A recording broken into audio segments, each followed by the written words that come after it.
Okay, I just want to do a quick assessment of how the digital stage box went and everything. The whole box and everything worked great. As I said before in the video, that there was some latency issues with the console, but it seems like it has to do more with the console, not so much with the speed of the cable as well as the speed of the stage box. A great benefit of it was the fact that we used 100 feet of this Cat 5e cable, and it was nice to be able to work with this, especially at this lighter weight, as compared to our 100 foot. This is a 24 by 8 snake. However, the weight of the snake, the box, as well as the rubber runners that are in it, which we had to use rubber runners with this as well, this stage box weighs more than this snake and the rubber runners. Now, this did work great, but I'm not too sure if it's actually the best tool for all the jobs. And I say that because the snake head on here only took up this much area sitting at the stage, as compared to this much area that a snake solution had to take up. Now, it was convenient just to make one connection into the console. However, on our setup for this particular show, we still needed to have a talkback mic connected directly into the console, which was analog. We had a CD player connected into the console, which was analog, and we had another connection that was for an iPad or an iPod kind of thing for them to play back certain kind of music from their iPhones, that kind of thing. So we had these three other analog connections that we still had to make into the console. So, as I said, the weight here was great. The weight of the snake is a problem, but it did not take up this much area. Now, the weight of this whole cabinet does have to do with the UPS and has to do with the power distro at the top. Now, I do have 150 feet of this in the back as well as some jumpers, but the weight on that is really not very much. My opinions of this are all based upon as a service provider. Now, if you were in a band and you needed 32 by 16, you'd probably maybe use the 16 by 8s if you're using the Presonus route. The 16 by 8 stage boxes, which have the handles on them, you can just lay them around the stage wherever it's needed. But from a service provider, we need to make sure that we have plenty of power, stable power.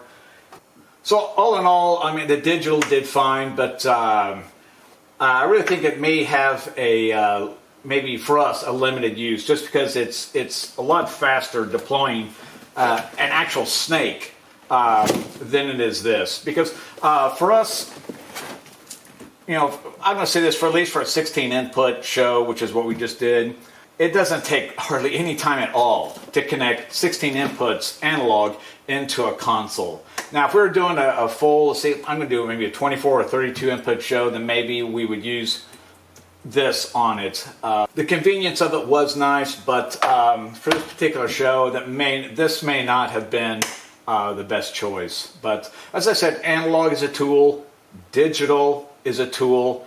Easily see a need for analog in the shows that we do, and really this is probably going to be a good tool for other shows. So we'll keep this. I don't know how often we'll probably end up using it, but anyway, it worked great. It worked as it was designed, and with the latency issues at the console, I'm going to take a look at that separately, see what's going on with it.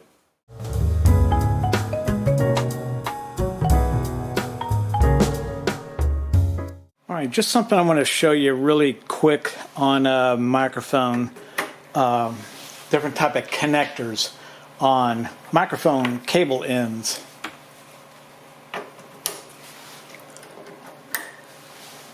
Okay, these are just some cables that I have around here in the shop area that I use to test stuff with. These cables have at some point in the past have been used for shows. Okay, so for this one here, I'm going to remove this one. I should be able to do it with one hand. So if I push in on it, on the tab here, okay, it's not coming out. This can be a problem here. That is not coming out. Let's try something else here. There we go. Okay, that's a problem. That should never happen. Let's take a look at the second one here. So I should be able to do this with one hand. Okay, that wasn't too bad. Okay, let's go to this third one over here.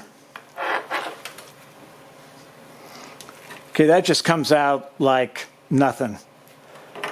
So what's going on over here? So this first one over here is a problem. And the problem actually is the connector on it. Okay, and then on this cable here, this one does come out, but there is a bit of resistance to it. And then this one just comes out like it's nothing, like it was actually made to work with these type of connectors. Very simple. So what's going on with this cable here and this one? So the issue with this one here, this was the worst one to take out.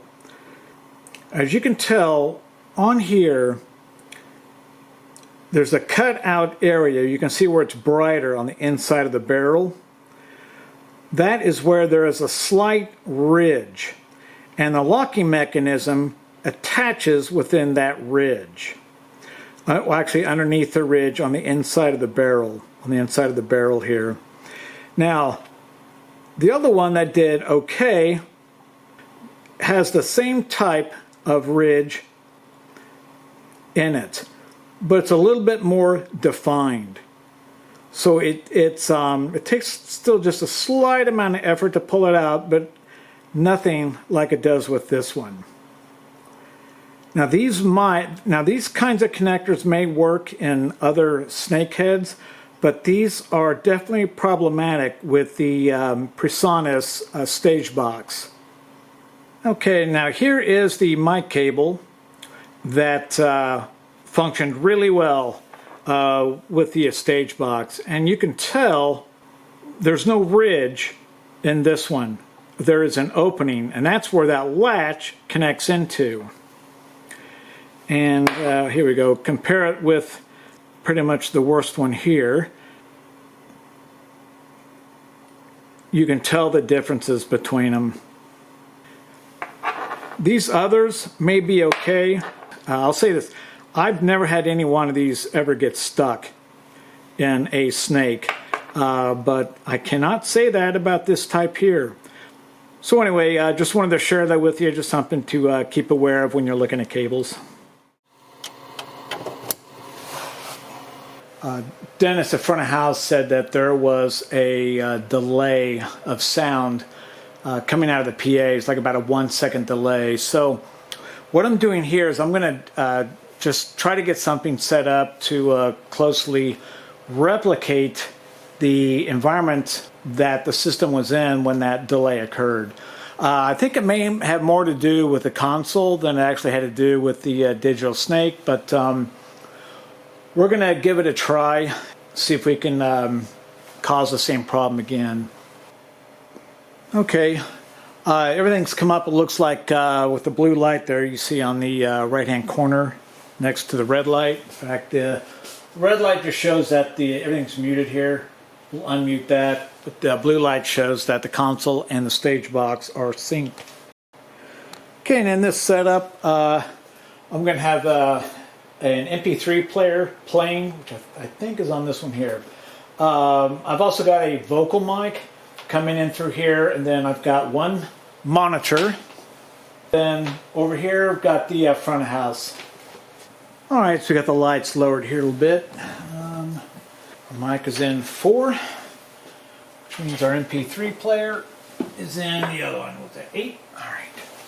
All right, before I get started on this, I just want to make sure that the console can see what it's supposed to see. The blue light shows it is synced, which I completely believe that, but I just want to make sure everything is set up right. 1, 2. Okay, that looks good. Okay, we have a green light here, shows it's connected. The outputs are set correctly. That looks good. ABB sends. 55 and 56. All right, that all looks good. Okay, we have 48K, internal clock, green, that's good. All right, this all looks good. All right. 2, 1, 2, 2, 2, 2, 1, 2. 1, 2, 2, 2, 1, 2, 2, check, check, check, 1, 2. All right, aux sends. No on 6. We'll do some on 1.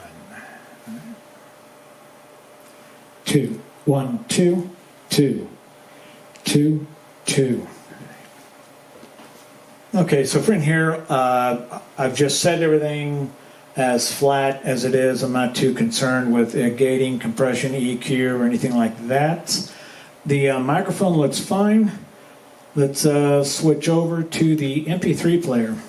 1, 2, 2, 2, 2, 1, 2. All right, that is the monitor mix. And 1, 2, 1, 2. All right, that's good as long as we got a signal going to the monitors. All right, we are on.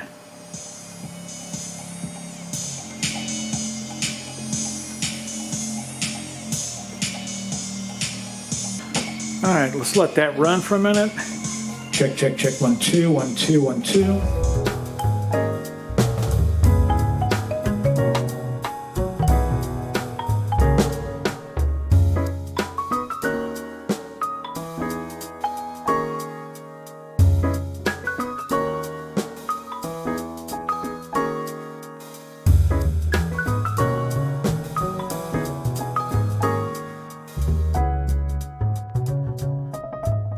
Two, two, two, 1, 2. All right, so it's been a little while. Just switching scenes, doing different things here. It hasn't stopped, and there's been no break in any of the music or anything going on. Check 1, 2. All right, everything seems to be just fine here with it. I tried making some other changes here, just to force the CPU to do some things. EQ changes, I switched through all the mixes before. Everything you just saw me doing before. I cannot get it to to pause. And at the event, I mentioned this before, but the console's on a UPS is getting good, clean power.